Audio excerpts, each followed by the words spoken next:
दोस्तों, जैसा कि अभी कुछ दिन पहले ही फिलिस्तीनियों और इजरायली पुलिस के बीच भयंकर झड़प हुई थी। इजरायली पुलिस ने नमाज पढ़ते लोगों के ऊपर ताबड़तोड़ स्टन ग्रेनेड और वाटर कैनन दागे थे।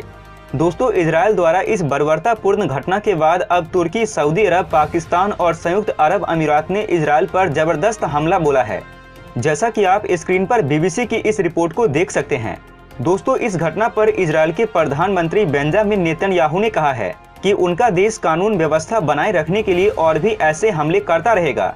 वहीं फिलिस्तीनी नेता महमूद अब्बास ने इस बात की घोर निंदा करते हुए इस हमले को भयंकर गुनाह बताया है और इजरायल को इसकी सजा दिलवाने के लिए दुनिया भर के देशों से मदद मांगी है, जिसके बाद दुनिया भर के सभी मुस्लिम देशों के एक होने की खबर है, क्योंकि इस घटना के बाद सभी मुस्लिम देशों में इजरायल के प्रति भयंकर गुस्सा फूट पड़ा है।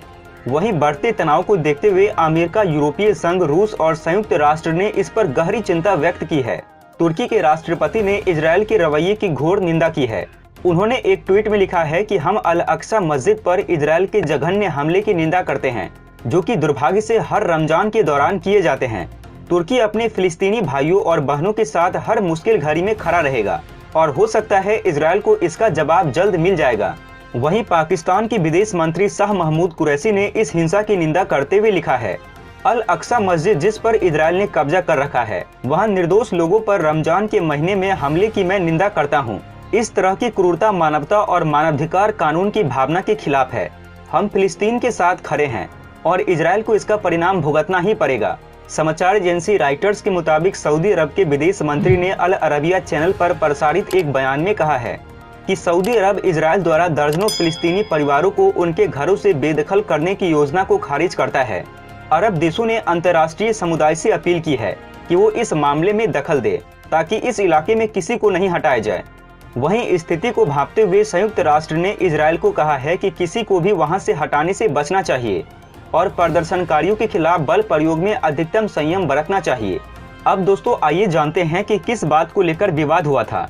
अल अक्सा मस्जिद परिसर, जो कि पुराने यरूशलेम शहर में है, उसे मुसलमानों की सबसे पवित्र जगहों में से एक माना जाता है, लेकिन इस जगह पर यहूदियों का पवित्र माउंट मंदिर भी है। यहाँ पहले भी हिंसा होती रही है। शुक्रवार रात को रमजान के आखिरी जुम्मे के मौके पर हजारों लोग यहाँ जमा हुए थे, जिसके बाद हिंसा शुरू हुई। शुक्रवार का दिन पिछले कई सालों में हिंसा के मामले में सबसे खराब दिनों में से एक रहा।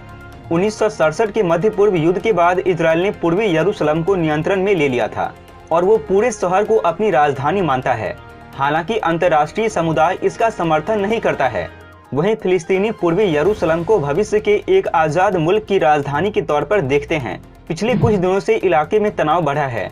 आरोप है कि जमीन के इस हिस्से पर हक जताने वाले यहूदी फिलिस्तीनियों को बेदखल करने की कोशिश कर रहे हैं। तो फिलहाल दोस्तों, अब ये देखना होगा कि इजरायल पर मुस्लिम देश क्या एक्शन लेते हैं, क्योंकि अब इजरायल ने अपनी सारी हदें पार कर दी है, जिसे दुनिया भर में एक बढ़ते तनाव के रूप में देखा जाने लगा है। अच्छा सुनो, चैनल को सब्सक्राइब करो, उसके बाद घंटी बजा देना ताकि अगली वीडियो आपसे मिस ना हो पाए। Thank you.